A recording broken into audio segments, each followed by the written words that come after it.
Les cheveux de Jack.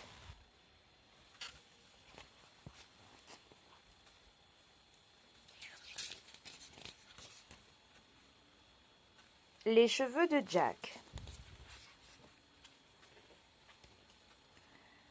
Jack a un problème.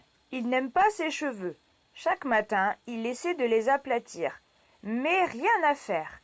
Dès qu'ils sont secs, hop, il se dresse à nouveau sur sa tête. Mes cheveux sont affreux, se plaint-il tout le temps. Tes cheveux sont très bien, le rassure sa maman. Ce n'est pas vrai, je ressemble à un coq.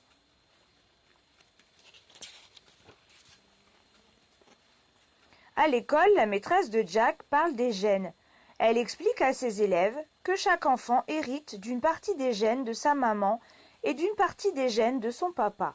C'est pour cela que vous ressemblez un peu à vos deux parents en même temps.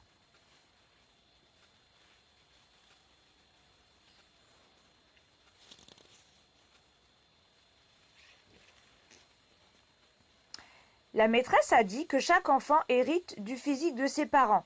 Mais aucun de vous n'a les cheveux dressés sur la tête comme moi, dit Jack à ses parents ce soir-là. Nos cheveux sont de la même couleur, répond papa. Mais pour leur forme, je ne sais pas.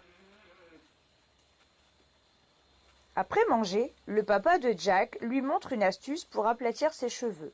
Le gel. Ses cheveux ne se dressent plus sur la tête, mais ils sont devenus tout collants et gras. Et Jack n'aime pas ça.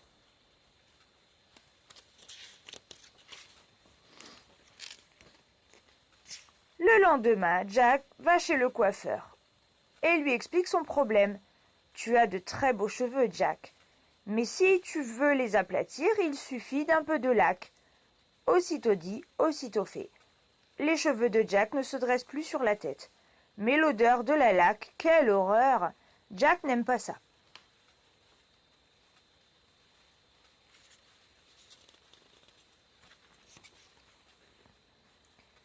Le dimanche, la famille de Jack reçoit de la visite. Je te présente Jim, mon cousin, lui dit papa. Jack voit Jim pour la première fois, mais il est tout de suite conquis. Devinez quoi? Jim a lui aussi les cheveux dressés sur la tête. Tes cheveux ressemblent aux miens, s'écrie-t-il. C'est vrai, répond Jim.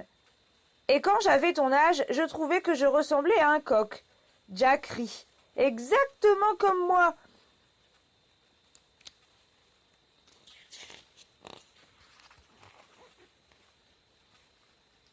Jim a amené de vieilles photos de famille avec lui. Certains membres leur ressemblent à Jack et à lui.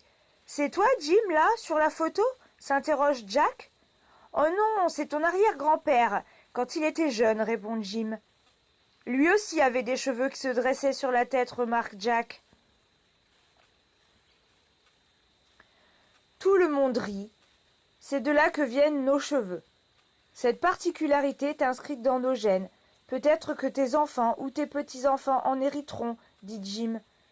Cool, il faut que je montre cette photo à la maîtresse, dit Jack.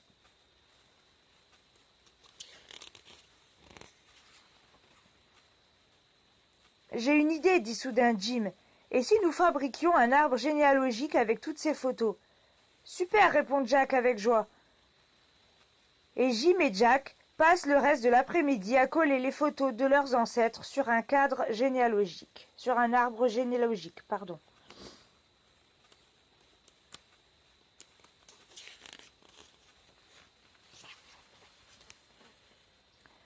Le lendemain matin, Jack n'essaie pas d'aplatir ses cheveux.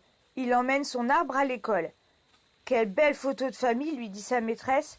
Cet arbre illustre parfaitement la discussion que nous avons eue sur les gènes la semaine dernière. Les enfants se regroupent autour du dessin de Jack. Les membres de ta famille ont tous de sacrés cheveux, non? Tout le monde rit et Jack, très fier, rit aussi.